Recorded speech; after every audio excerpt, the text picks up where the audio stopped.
গ্রামের বাড়ি মানেই আমরা কি বুঝি বলেন তো? গরু, ছাগল, হাঁস, মুরগি, যেখানে থাকবে গোলা ভরা ধান, গোয়াল ভরা গরু, প্রকৃতির এই বাতাস, টাটকা টাটকা সব ফল, শান্তি আর শান্তি, তাই না? হ্যাঁ, আজ আমি আপনাদের দেখাবো আমার ছোট ফুপুর গ্রামের বাসা। গ্রামের বাসা হলেও পুরো শহরের ছোঁয়া আছে। আসসালামু আলাইকুম সবাইকে, কেমন আছেন আপনারা? আপনাদের দোয়া এবং ভালোবাসা আমি অনেক ভালো আছি। চলেন আজকে আমি আপনাদের দেখাই আমার ছোট ফুপুর বাসা। ছোট ফুপুর রোডের পাশে একটা বিল্ডিং বাসা আছে, বাট তারপরও ওনার শখ হয়েছিল গ্রাম সাইডে ওনার যে জায়গা আছে সেখানে অনেক বড় একটা বাড়ি করবে, যে বাড়িতে থাকবে গোয়াল ভরা গরু। মানে এখানে গরুর খামার আছে, মুরগির খামার আছে, হাঁসের খামার আছে। আর বাসাটার ভেতরে গেলে আপনার মনে হবে এটা প্রায় শহরের বাসা। গ্রামে থাকি না বলে খুব একটা এই জিনিসগুলো পাই না। কি সুন্দর গরুটা, তাই না?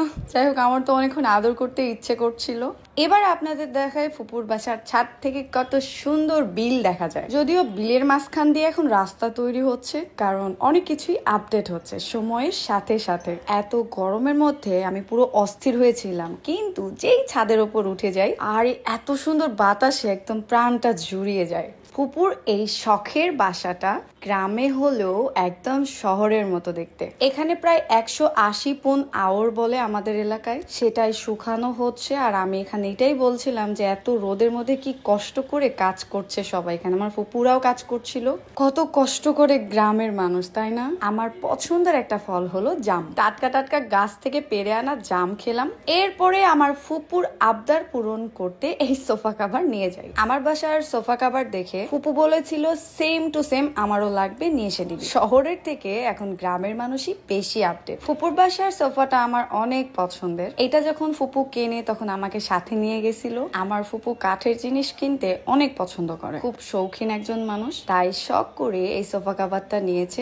Ayman home textile and fashion Facebook page থেকে। এই কাভার গুলো একদম অরিজিনাল তুর্কি কাভার। 2020 সাল থেকে তারা এই কাভার গুলো সারা বাংলাদেশে হোম ডেলিভারি দিচ্ছে। তাদের পেজে অনেক ভালো ভালো রিভিউ আছে, চেক আউট করে আসতে পারেন। পেজ লিংক আমার ক্যাপশনে দিয়ে দিব। নিশ্চিন্তে তাদের পেজ থেকে যে কোনো ধরনের কাভার কাস্টমাইজ করে নিতে পারেন, সেই সাথে কালার গ্যারান্টি এবং অনেক অনেক রিজনেবল প্রাইসে এখান থেকে আপনি আপনার মনের মতো প্রোডাক্টই নিয়ে নিতে পারবেন। কাভার লাগানোটা আমার জন্য অনেক কষ্টদায়ক। এবার লাগাইতে লাগে সিঙ্গেল গুলো। আর আমার ফুপু বা ফ্যামিলির কেউ আসলে ক্যামেরার সামনে আসতে চায় না, এটা আপনারা অনেকেই জানেন। তাই আমি আর আমার ভাতিজা দুইজন মিলে আমরা এই কাজটা সম্পূর্ণ করছিলাম। সোফা কাভার গুলো লাগালে সোফাকে দেখতে আরো স্মার্ট লাগে। আমাকে একটু পর পর রেস্ট নিতে হচ্ছিল, কারণ এতটাই গরম ছিল। আপনি একটা সাধারণ চেয়ারকেও খুবই স্মার্ট করে বানাইতে কাভারটাই যথেষ্ট। আপনার ঘরে যেমন জিনিসই থাকুক, যত পুরাতনই হোক, সেটার যত্ন করলে আর এই কাভার গুলো লাগালে একদম নতুন। তো এগুলো পেয়ে তো আমার ফুপু অনেক বেশি খুশি। ফুপু বলছিল,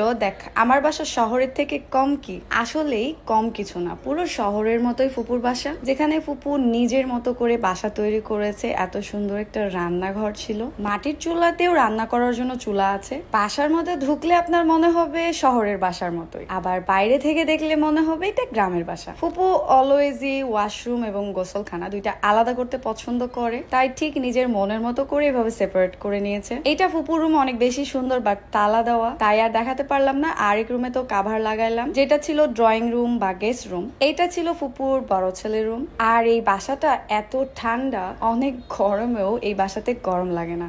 যদি কখনো বেঁচে থাকি ইনশাল্লাহ, আমারও ইচ্ছা আছে নিজের একটা ঘর হবে, যেটা সাজাবো আমি আমার মতো করে। আমার পছন্দের একটা ভর্তা, পটল চোচার ভর্তা, যেটা দিয়ে আমি পেট ভরে ভাত খেয়েছি ফুপুর বাসায়। আর আমারা দেখতে পুরাই কাজের বেড়ি রহিমা লাগতেছিল, কারণ আমার জীবনের অনেক বড় একটা সিদ্ধান্তের দিন ছিল আজকে, তাই এতটা টায়ার্ড ছিলাম, যেটা নেক্সট ভিডিওতে শেয়ার করব। আমার ফুপুর বাসা আপনাদের কেমন লাগলো অবশ্যই কমেন্টে জানাবেন। সবাই ভালো থাকবেন, সুস্থ থাকবেন, আল্লাহ হাফেজ।